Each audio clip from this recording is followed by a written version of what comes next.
Hey guys, welcome back. तो मैं फिर से आप लोगों के सामने ड्रैगन बॉल काकुमे के अनदर चैप्टर के साथ वापस आ चुका हूं, जो कि है मांगा चैप्टर 4। और यार इस वीडियो में मैं कवर करने जा रहा हूं इस चैप्टर का पार्ट 1। तो चलो यार बिना किसी देर के चैप्टर को शुरू करते हैं। तो यार तुम लोग इस चैनल पर अगर ये वीडियो देख रहे हो तो तुम लोगों का बहुत बहुत शुक्रिया। अगर तुम लोगों को ये वीडियो पसंद आती है तो एक लाइक और कमेंट जरूर करना। और यार तुम लोगों ने चैनल को अब तक सब्सक्राइब नहीं किया तो जाओ यार चैनल को पहले सब्सक्राइब करो। तो यार तुम लोगों ने मेरे चैनल पर इसके पहले की वीडियोस अब तक नहीं देखी है तो जाओ, मैंने अपने चैनल पर पूरी की पूरी मोरो आर्क और अभी लेटेस्ट चल रही ग्रेनुला द सर्वाइवर आर्क को हिंदी में कवर कर चुका हूं। और इतना ही नहीं, मैंने इन दोनों की एक सेपरेट प्लेलिस्ट भी बना रखी है अपने चैनल पर, तो जाओ यार हिंदी में उसे जाकर देखो। तो यार लेट्स स्टार्ट द शो।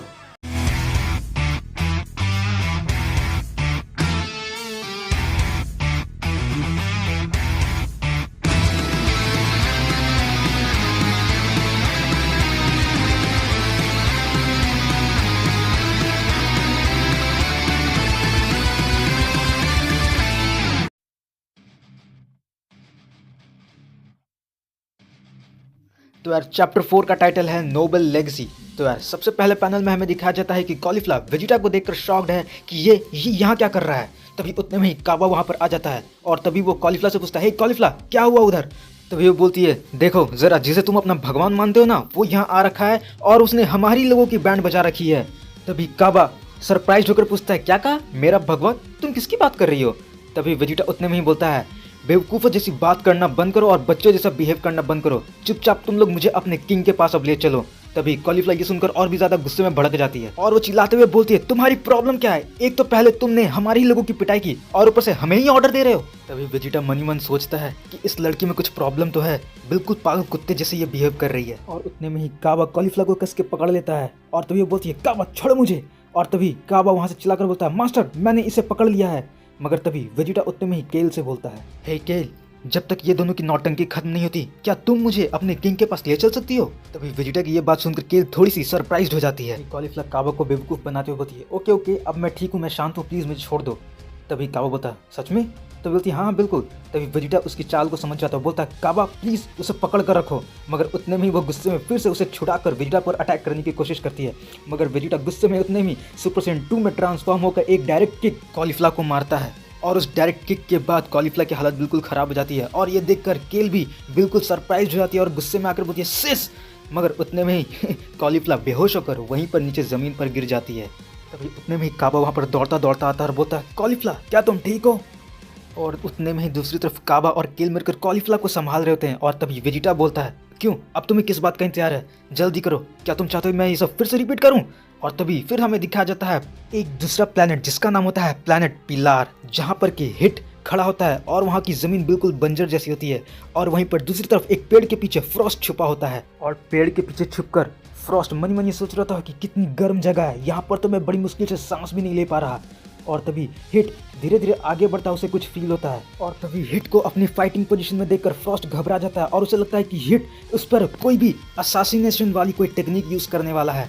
मगर इतना सोचते ही सोचते हिट तुरंत फ्रॉस्ट के सामने आता है और वो उससे पूछता है, क्या तुम्हारे पास कोई और अच्छा आइडिया नहीं है उस आदमी को बेवकूफ़ बनाने के लिए जो कि खुद शिकार करने के लिए पैदा हुआ है। अब चुपचाप बताओ मुझे, तुम्हें किसने हायर किया है मुझे मारने के लिए। तभी फ्रॉस्ट बताया, ओ प्लीज़ प्लीज़ काम डाउन, मैं तुम्हें बताता हूँ। एक्चुअली मुझे किसी ने हायर नहीं किया है, मैं खुद अपने आप के लिए काम करता हूँ। और एक्चुअली बात ऐसी है कि मैं तुमसे अपना बदला लेना चाहता था। और फिर से हमें वापस दिखाया जाता है दूसरे प्लैनेट पर, जहाँ पर कि वेजिटा किंग सडाला से मिलने के लिए केल कॉलीफ्लावर काबा के साथ जाता है। और तभी ये पूछता है, तो हम लोग पहुँच गए, मुझे तो कुछ यहाँ दिख ही नहीं रहा। तभी काबा कॉलीफ्लावर को अपने कंधे पर लिए हुए बोलता है, ज़रा नीचे देखो।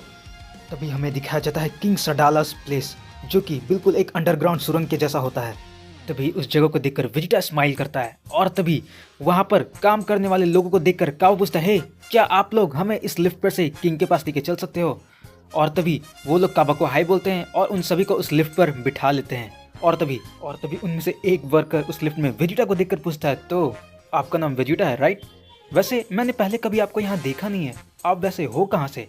और तभी उसे देखकर वेजिटा बोलता है, कोई बात नहीं, ये सब नॉर्मल है, मुझे पता था कि आप लोगों को ऐसा लगेगा, ये सुनकर अजीब लगेगा, बट मैं इस यूनिवर्स से नहीं, मैं किसी और यूनिवर्स से आया हूँ।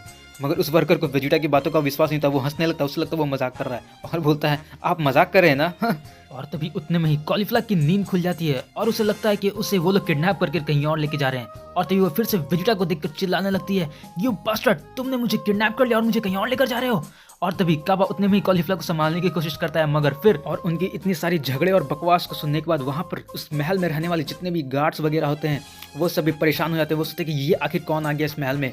और तभी वो लोग उनमें से फाइनली कोई एक जाकर किंग के पास जाता है और तभी वो किंग को बोलता है, किंग सडाला, आपसे कोई एक अजीब सा इंसान आपसे मिलने के लिए आया है और उसका कहना है कि वो किसी और यूनिवर्स से आपसे मिलने के लिए आया है और वो आपका मेन हॉल में इंतज़ार कर रहा है।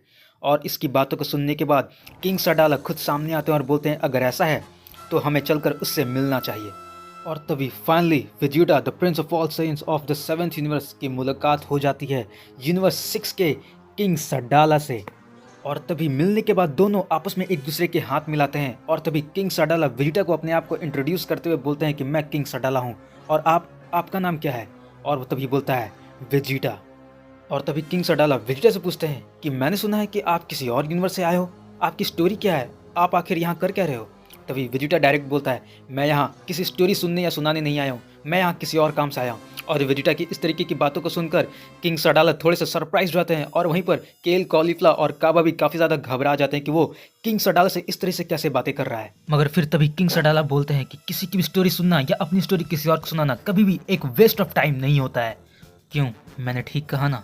और ये बातें सुनकर वेजिटा बोलता है ठीक है, अगर ऐसी बात है तो पहले आप ही मुझे अपनी स्टोरी क्यों नहीं सुनाते। वैसे भी मैंने कभी भी एक पैलेस ऐसे अंडरग्राउंड बना हुआ कभी नहीं देखा आज तक। तभी किंग सडाला वेजिटा को अपनी कहानी सुनाते हुए बोलते हैं कि इसका एक रीज़न है, हमने और हमारे लोगों ने हमेशा से शांति से अपनी ज़िंदगी नहीं काट पाई है। मुझे पता नहीं आपके यूनिवर्स में साइंस कैसे हैं, मगर हाँ, इस यूनिवर्स में हम साइंस ने हर वक्त लड़ाइयाँ वायलेंस कर कर ही अपनी ज़िंदगी को काटी है। और हाँ, मैं भी अपने समय में एक ऐसा वॉरियर था जिसके अंदर हमेशा ये आग जलती रहती थी, हमेशा बैटल की और पावर की। इस यूनिवर्स में हम साइंस बिल्कुल जंगली जैसे थे, बस बैटल का नाम सुना और बिल्कुल पागलपन हमारे दिमाग में शुरू हो जाती थी। हमारे पूर्वजों से हमने सुना था कि हमारे लोगों की पूंछें भी होती थी, मगर उस पावर का हमने कभी भी इस्तेमाल नहीं किया। इस वजह से ये पावर धीरे धीरे हमारे यूनिवर्स में विलुप्त हो गई। बहुत पहले हमारे यूनिवर्स के लोग काफ़ी ज़्यादा बटे हुए थे अलग अलग हिस्सों में, मगर किंग सडाला जो उस वक्त थे उन्होंने ये प्रूव कर दिया कि वो कितने महान थे। उन सभी लोगों को यूनाइट कर कर एक जगह एक साथ लेकर आ गए। सभी लोग मिलजुल कर तब से रहने लगे। और उस वक्त मैं एक साधारण आर्मी जनरल था जो कि किंग का बहुत ही खास था और उनकी हमेशा सपोर्ट करता था। मगर मेरी लॉयल्टी और ईमानदारी को देखकर किंग मुझसे बहुत ही खुश थे और मेरी रैंक्स को वो बढ़ा दिए गए और धीरे धीरे मैं किंग का पर्सनल राइट हैंड माना जाने लगा। धीरे धीरे कई सालें बीत गई, कई सारे बैटल्स हुए, फाइट्स हुई, मगर हमारे कई सारे सोल्जर्स, हमारे भाई लोग मारे गए। मगर राजा की नज़रों में मेरी इज्जत हमेशा बढ़ती गई और मेरी ईमानदारी उनके नज़रों में बढ़ती चली गई। मैंने इतनी बैटल्स अपनी लाइफ में देखी हैं कि मुझे तो जैसे खून देखने की आदत सी लग गई थी। मगर ये जो शक्ल पे जो मेरी निशान है ये इस बात का गवाह है। मगर एक बार कोई ऐसा हमारे किंग के पीछे पड़ा था जिसका नाम घिरकेन था। वो एक बहुत ही बड़ा कमीना इंसान था जो कि किंग को सबसे ज़्यादा नफरत करता था। हमारे किंग ने उसे पता नहीं कितनी बार हराया है, मगर फिर भी वो बार बार भागकर फिर से लौटकर हमारे पीछे आ पड़ता था।